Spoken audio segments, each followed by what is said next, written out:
Coach, if you go ahead and make an opening statement, and also maybe something about Al. Got a lot of questions about him today and his last game here at Assembly Hall potentially. Well, senior day is taking on a new dynamic here, and I've told those guys last night in our team meeting, talked about Cooper and also talked about Al. And, number one, Coop, who joined us a couple summers ago, has been fantastic for our program.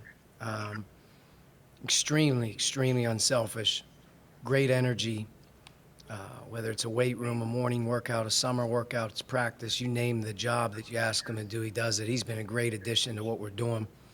And, for him to be able to play here, I know was big, but he's going to be successful in whatever he wants to do when you're that hard of a worker. Al's been here from day one. You go through a lot of ups and downs with players, and Al's a special player to me. He's as loyal as it gets. He's as coachable as it gets, and he's as hard of a working guy as you'll ever be around. And, to me, he right now is finishing the way that you like seniors to finish, by rallying our troops and staying positive. But at the end of the day, he's playing so hard. He's working very, very hard right now for us. And it's up to us to figure out how we can deliver a better performance on his senior day. But it's also up to us to figure out how we can keep playing, with him. But Al's a guy that 10, 15 years from right now, I wouldn't be surprised whatever field he's in, how successful he's going to be, just because of the personality, the teamwork, likable, smart. He's just got so many different types of things going for him. And, I'm just sad that his family, Cooper's family as well, our manager's family, it's tough to not have those guys on the floor, and especially without our fans. It's very difficult to imagine a senior day, sort of like here when you're accustomed to the senior day festivities that they've seen over their time. So that was disappointing. Today's game was disappointing in the outcome. Michigan is a terrific team, and they have a lot of answers on both ends of the floor.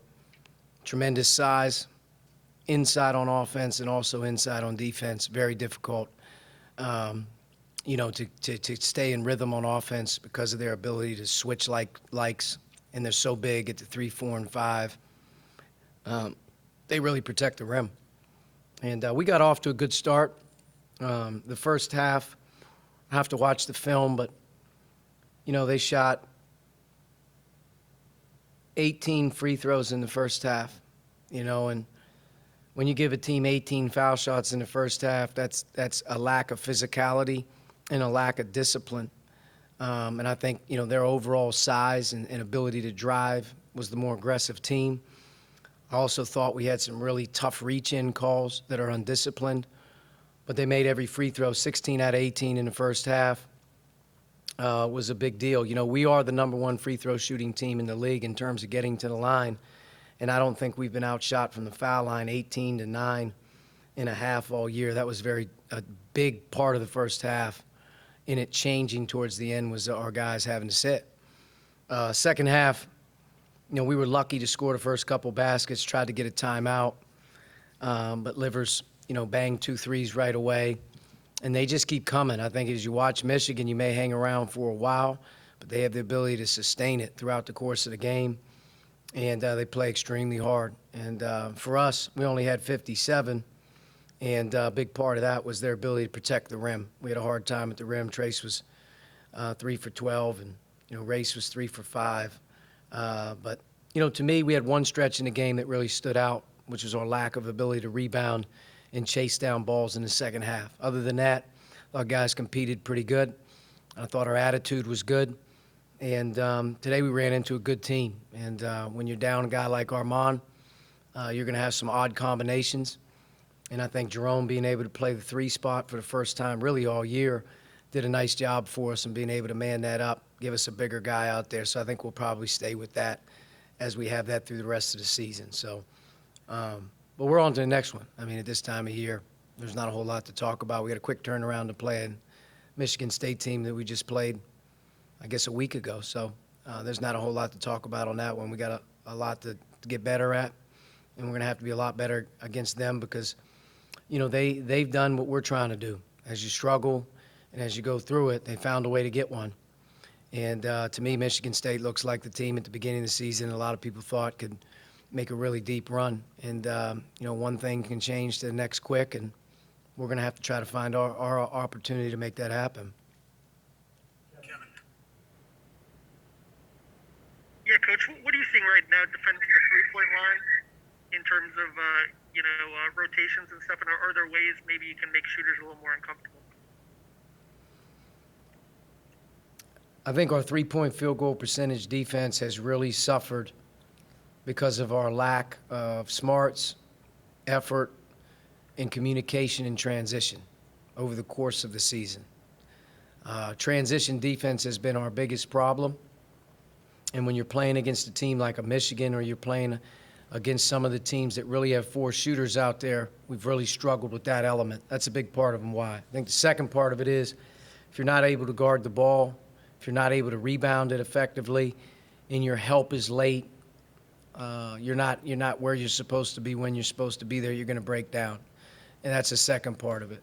I don't know if some of the shots are any more challengeable at times. Sometimes you're playing against terrific players, and they make shots.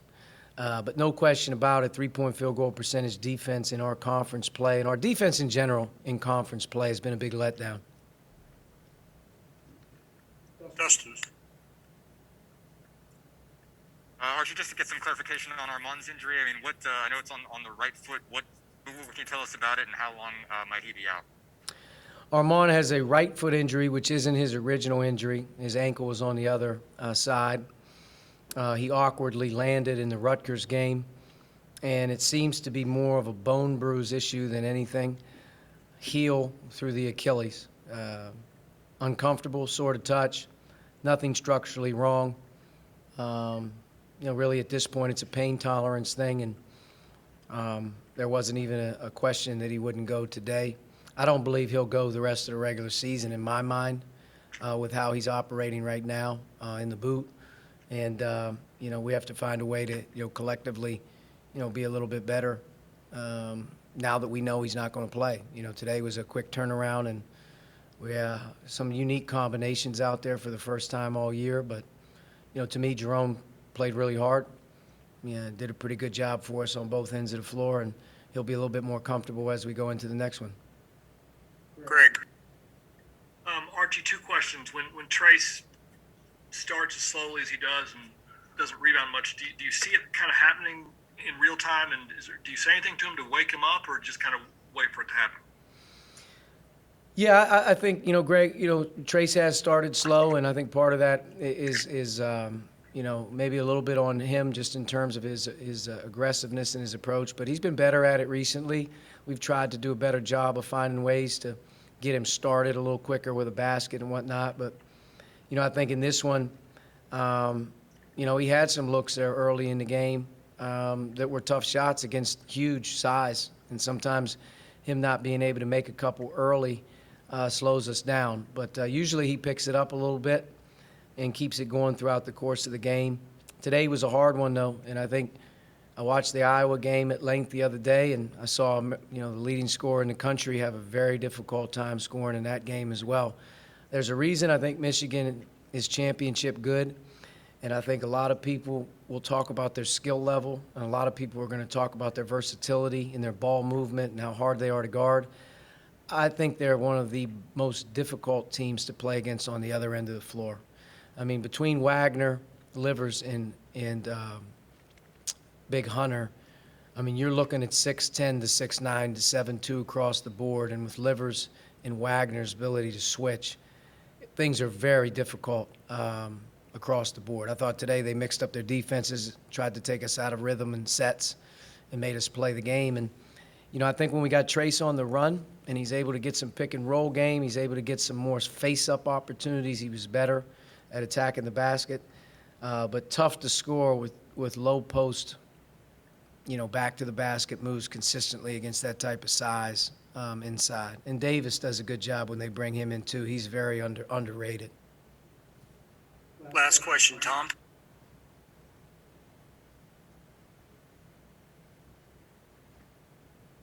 Archie, the Big Ten has been so hard all year, and you've seen them all now. It seems like this Michigan team just doesn't really have any weaknesses. I mean, it's do you see that there with them? No question, they deserve all of the whatever the word you want to use, accolades, praise. They deserve it all. First and foremost, I think, regardless of how they play on offense and defense, they have a great spirit about them. I mean, I think that's the one thing that probably you'd have to look at Michigan and just look at the way that they vibe and they play on both ends of the floor. They get after you. They play hard for one another. They have a great bounce to them. So you can tell they're very together. That's a big part of what they're doing. And they have amazing size, like versatile size on both ends of the floor. They have to me, Livers is the most difficult matchup, for teams to figure out unless you're really, really small. But between Wagner and him, that's a pick your poison sometimes between how do you guard those two guys. They're both guards, they both shoot, but they both really drive. And then, big fella, he's a problem too now. I mean, he's as good as there's going to get inside the box. When he catches it, he's got great hands and he can really score. So, but to me, yeah, they're complete. And, as they approach here toward the finish, they have a great opportunity to do, and go as far as anybody in the country. I haven't seen some of the other teams. I know within our league, if you do what they're doing, you're the real deal. Thank you, Coach.